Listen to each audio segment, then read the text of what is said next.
My parents tried to give my inheritance to their favorite daughter, but my grandparents had a surprising twist in store.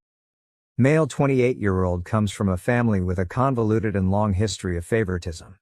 My younger sister Amy, 25, has always been preferred by my parents, especially Dad, over me. Starting in our childhood, this partiality only got worse as we grew up. Amy was the golden child from my earliest memories. Our parents threw her an elaborate birthday party including professional face painters, a bouncy castle, and a petting zoo when I was 5 and she was 2. I had a store-bought cake and a little family supper for my birthday that same year. This helped to define the tone for years to come. The differences became clearer as we aged. Amy always received the newest toys, the greatest clothes and most attention. I recall saving months of allowance for a new bike when I was 10 years old. Amy wanted one too, hence she had a fit when she saw it. Rather of educating her about waiting or saving, my parents went right out and got her an even nicer bike than mine. Another arena where the bias was evident was school. Amy's parents attended all of her school functions, while they usually missed mine. I took front stage in the school play in 4th grade. I practiced for weeks, driven by great enthusiasm. My parents arrived an hour late on the night of the play, therefore missing my major scene. They were consoling Amy after she complained of stomachache. She was good later on, they had simply lost count of time playing with her. Regarding academics, nothing I ever appeared to do seemed sufficient. I joined the math club, often received straight A's in middle school, and even took first place in a regional science fair. Though my parents hardly noticed these successes, they gave Amy a celebratory dinner and purchased her a new phone as encouragement to keep getting better when she scored a B+ on one test in her weakest subject. In particular, high school was difficult. With an eye toward their approval, I put myself into whatever activity I could. Along with keeping a 4.0 GPA, I was editor of the school newspaper, debate team captain. Amy coasted through school, hardly keeping a C average, and spent much of her time hanging out with friends. I was chosen from our university as one of 2 junior year applicants to participate in a famous summer program at Harvard. It was such an honor, and I felt great. My dad grumbled and moved the topic to Amy's forthcoming dancing performance when I told the news over supper. At least my mother remarked, "That's nice," but she moved on fast. My parents couldn't bring me to the airport on the night Amy's concert fell on the same day I was leaving Harvard as they wanted to see Amy perform. I asked the parents of a friend for a ride. Another agonizing experience was the college application process.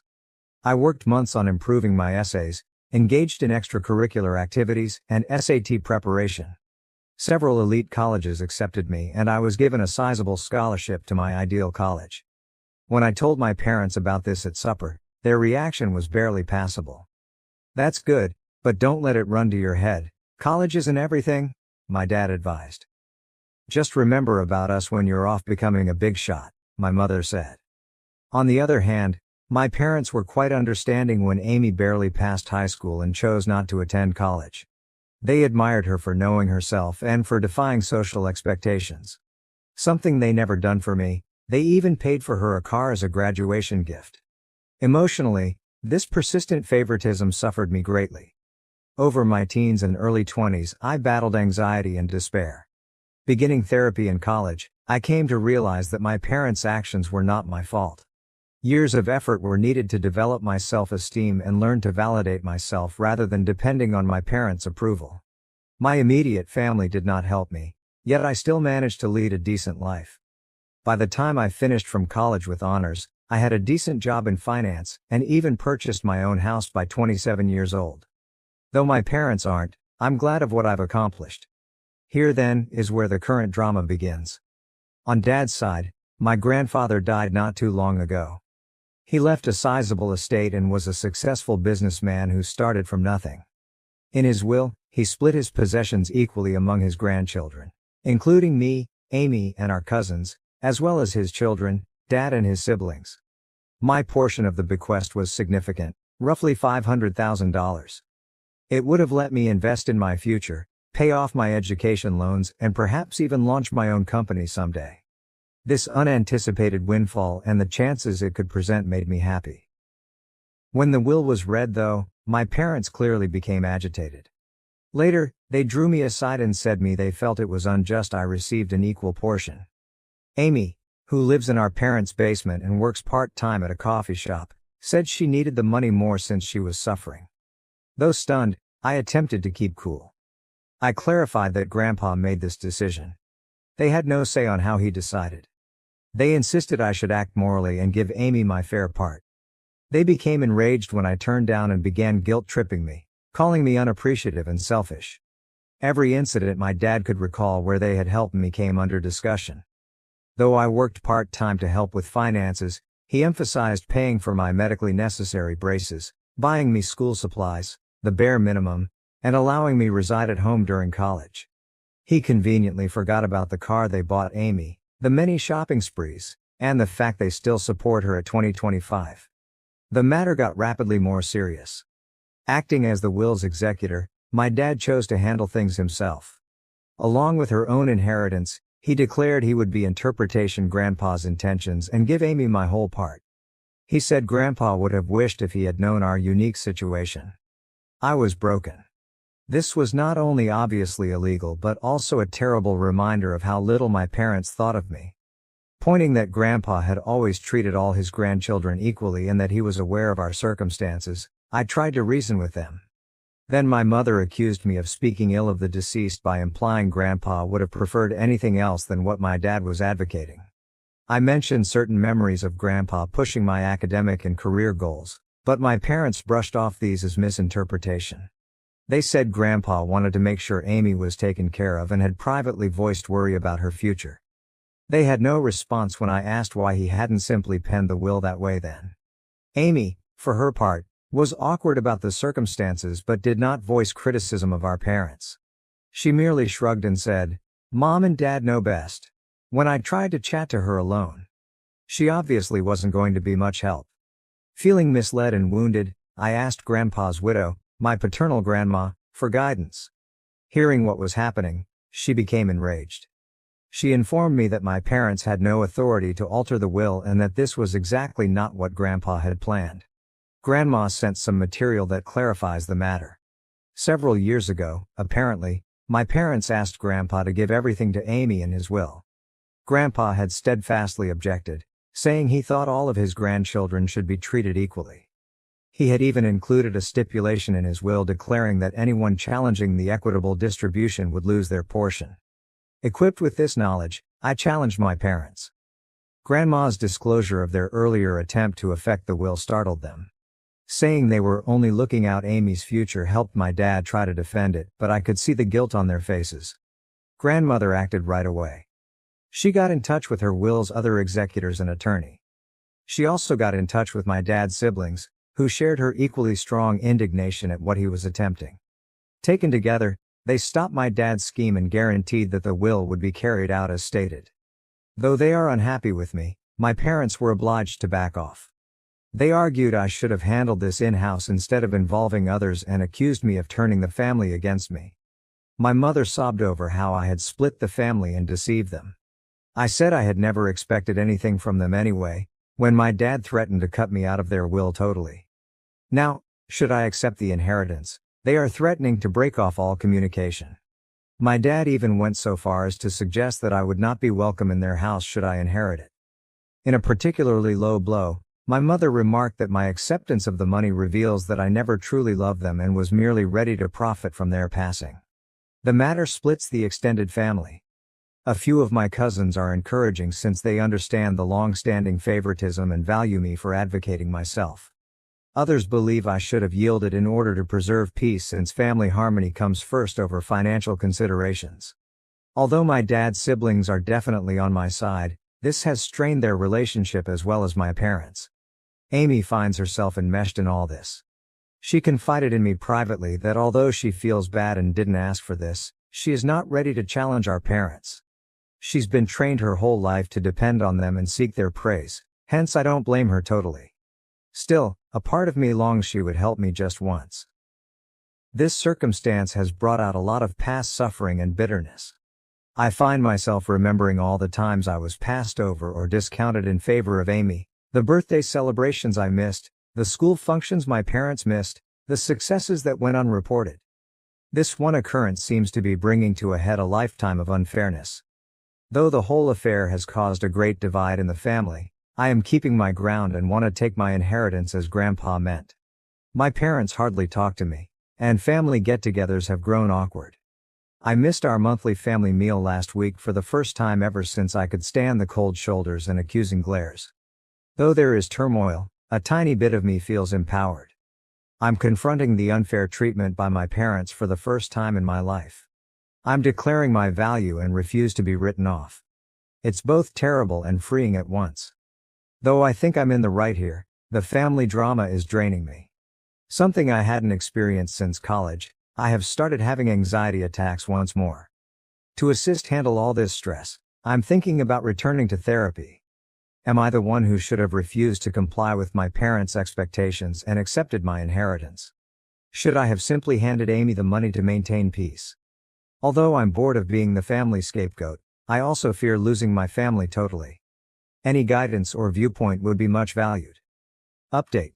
Since my first post 6 months ago, a lot has happened. I want to thank everyone for their support and guidance. It truly kept me strong during trying circumstances. Let me start with the legal aspect of things.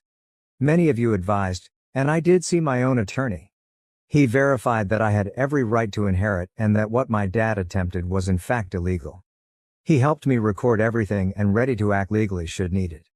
Fortunately, things did not transpire as such. Along with my dad's siblings, my grandma and her attorney worked out matters without involving court. I got my whole fortune and the will was carried out exactly as intended. Because of his will manipulation attempts, my dad was removed as an executor. This was a somewhat demanding process spanning several weeks.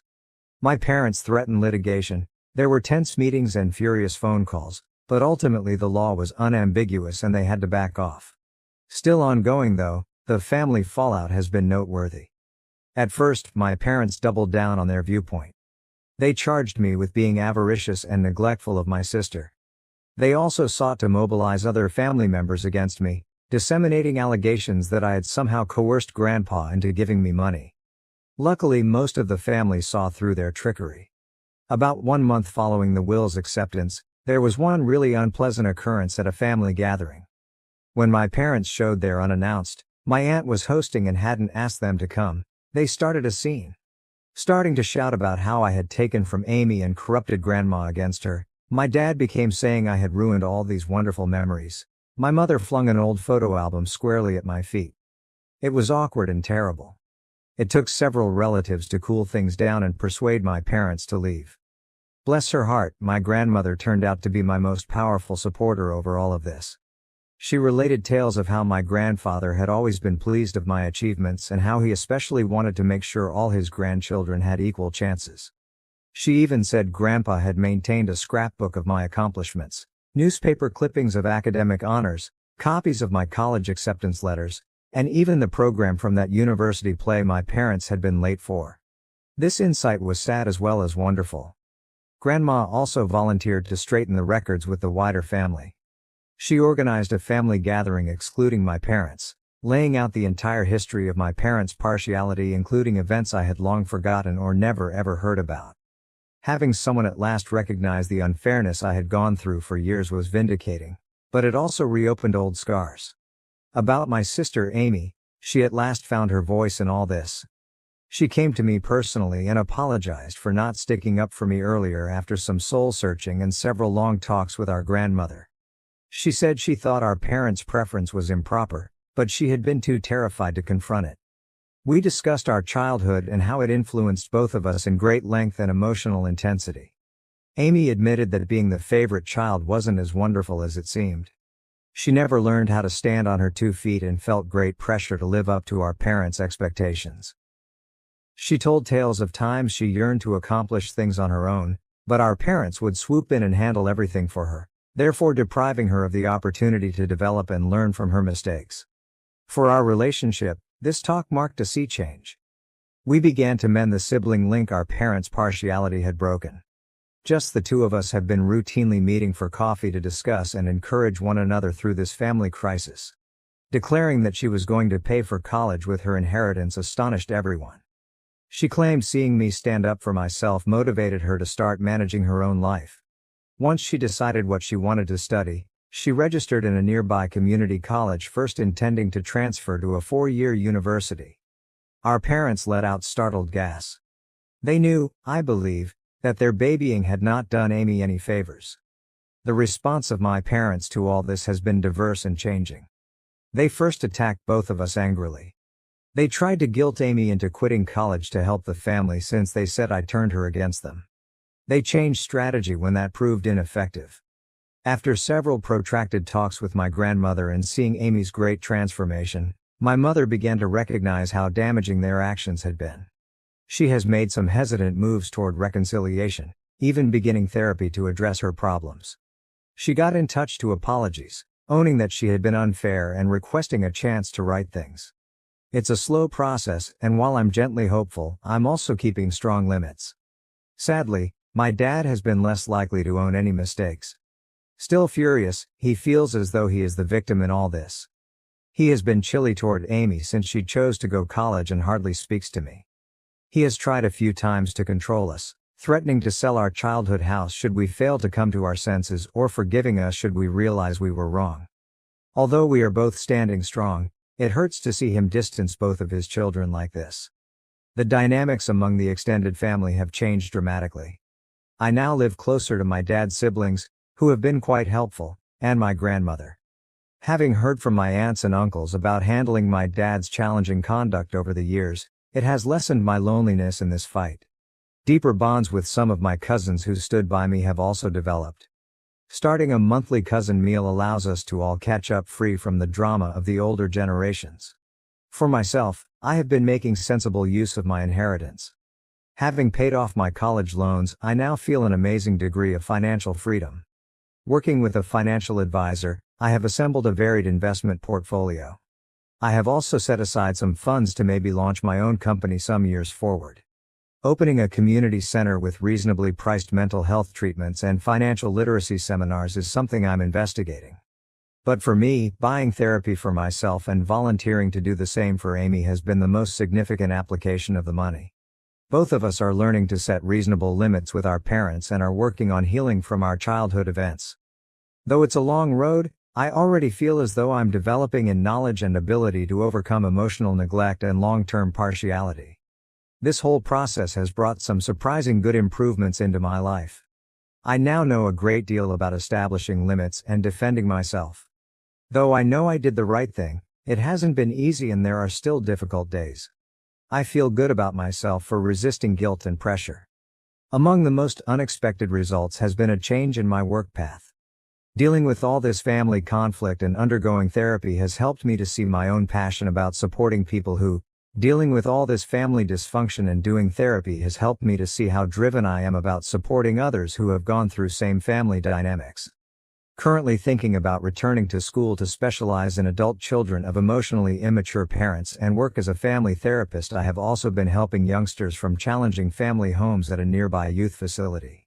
Being able to offer the kind of encouragement and support I wish I had had as a youngster is immensely satisfying. I'm even considering creating a scholarship fund for children from same circumstances using some of my inheritance. My contact with Amy has kept getting better. Once a month, we have a siblings day when we do something entertaining, just the two of us. Our hiking and picnic last month was the most laid back and connected we had felt since we were small children. Without our parents' influence, we are gently reconstructing our connection on our own terms. Regarding my parents, things remain tricky. Our relationship has been trying to be rebuilt by my mom.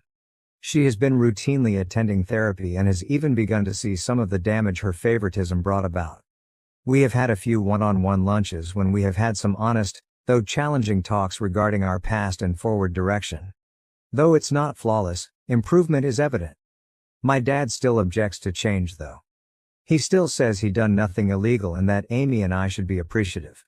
He refuses to be in the same room with me, hence he missed several family functions. Though it hurts, I am trying to let go of my need to compel him to see things differently or control his reactions. For both Amy and me, Grandma now serves as a rock. She has been sharing additional tales about our grandfather and his pride of us for advocating for ourselves. She always supports justice and understanding, thus she has been a fantastic mediator in family problems. The whole process has imparted a lot of lessons about the actual meaning of family. I've come to see that occasionally the family you select might be more encouraging than the one you were raised in. Along with developing a close-knit circle of friends who have been quite helpful along this journey, I have grown closer to my aunts, uncles, and cousins who stood by me. Setting limits and practicing self-care have also become more crucial to me. I'm growing better at saying no to circumstances that compromise my mental health, and I no longer feel bad about giving my personal well-being top priority. I was so preoccupied with trying to achieve my parents' favor that I had always put off investigating new interests and hobbies. To those in same circumstances, I would wish to advise not let someone make you feel bad about getting what is rightly yours. Even if it generates controversy, it's reasonable to defend yourself. Though family dynamics might be complex, you are deserving of fair treatment. Remember, you never have too late to begin developing the life you are due. See a therapist if necessary. Surround yourself with encouraging people. And don't hesitate to establish limits. Who you are personally defines your value, not how your family treats you. I want to thank each of you once more for your suggestions and encouragement. It meant more than what you would have known during a really trying period. Although the road has not been simple, I am excited about the future and confident in self-assurance I have not experienced in years. Where this new chapter of my life will lead excites me, and I am resolved to stop the pattern of favoritism and build better relationships in my own future family. Regarding my parents, things remain tricky. Our relationship has been trying to be rebuilt by my mom. She has been routinely attending therapy and has even begun to see some of the damage her favoritism brought about. We have had a few one-on-one lunches when we have had some honest, though challenging talks regarding our past and forward direction. Though it's not flawless, improvement is evident. My dad still objects to change though. He still says he done nothing illegal and that Amy and I should be appreciative. He refuses to be in the same room with me, hence he missed several family functions. Though it hurts, I am trying to let go of my need to compel him to see things differently or control his reactions. For both Amy and me, Grandma now serves as a rock. She has been sharing additional tales about our grandfather and his pride of us for advocating for ourselves. She always supports justice and understanding, thus she has been a fantastic mediator in family problems. The whole process has imparted a lot of lessons about the actual meaning of family. I've come to see that occasionally the family you select might be more encouraging than the one you were raised in.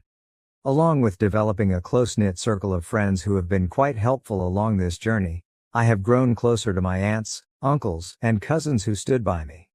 Setting limits and practicing self-care have also become more crucial to me.